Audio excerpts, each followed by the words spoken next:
Hey, true crime aficionados! Welcome back to another episode where we peel back the layers of real-life mysteries and expose the secrets lurking beneath the surface.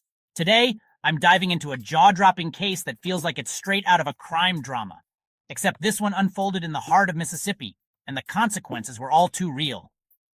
Picture this: a small, tight-knit community where everyone knows everyone, and trust is the currency of daily life. Now imagine a coroner and his own aunt, both respected in their circles, tangled in a web of deceit and fraud. Intrigued? Let's unravel this wild tale together. Randy Hester, the coroner of Quitman County, and his aunt, Brenda Pittman, found themselves in hot water after being embroiled in a shocking fraud scheme that would rock their community to its core. These two concocted a plan so audacious, so bold, it's hard to believe it wasn't a movie plot. But this was no Hollywood script. This was real life, with real victims and real consequences. They set up a fake business called MFC Transit, complete with official-looking paperwork, and even opened a bank account under its name, making everything look legitimate on the surface. The kicker? They used Randy's personal home address as the business address, blending their criminal enterprise right into the fabric of their everyday lives. Now, as coroner, Randy was strictly prohibited from billing the county for routine body transportation, a rule designed to prevent conflicts of interest and ensure public trust. But that didn't stop him. Instead of following the law, Randy and Brenda saw an opportunity to exploit the system for their own gain. He submitted invoice after invoice from their fake business, claiming they transported bodies for the county, when in reality, local funeral homes were the ones actually doing the work. The deception was both simple and effective, at least for a while.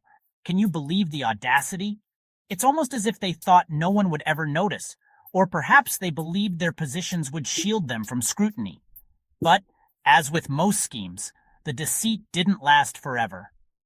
Whispers of irregularities began to circulate, and soon investigators were on the case, determined to get to the bottom of the suspicious transactions. Mississippi's state auditor, Shad White, blew the whistle on this fraudulent operation, holding a press conference to reveal the shocking details to the public and the press. The announcement on September 18, 2025, sent shockwaves through the community. People who once trusted Randy and Brenda were left reeling, questioning how such a betrayal could happen so close to home. Randy Hester ended up pleading guilty to false representations to defraud the government and conspiracy. The courtroom was tense as the verdict was read, marking the end of his career and the beginning of his legal troubles. Meanwhile, Brenda Pittman admitted her role in the conspiracy to defraud the state. Let's talk consequences because justice had to be served. Randy received 5 years of probation, a $12,350 restitution order, and a $500 fine. He was also required to pay back every cent he stole from the county, a small price compared to the trust he shattered. Brenda, on the other hand, was sentenced to 2 years of probation. Though her punishment was lighter, the stain on her reputation would be much harder to erase. It might seem like a slap on the wrist, but the damage to their reputations is immeasurable. In a small town, word travels fast, and trust, once broken, is nearly impossible to rebuild. This case serves as a chilling reminder that unethical behavior can find its way into the most unexpected places, even in roles of trust and responsibility. No one is above the law, and even those tasked with upholding it can fall prey to temptation. The moral of the story? Always question what seems too good to be true, and remember that accountability matters no matter who you are. Crime doesn't pay, and truth will always find a way to surface. The justice system may move slowly, but it does catch up, eventually. What are your thoughts on this case? Do you think the punishment fit the crime, or should the consequences have been harsher?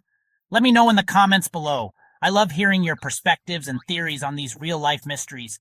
And if you're hungry for more true crime tales, make sure to hit that subscribe button so you never miss an update on the latest scandals and courtroom dramas. Until next time, stay curious, stay vigilant, and above all, stay safe, my friends.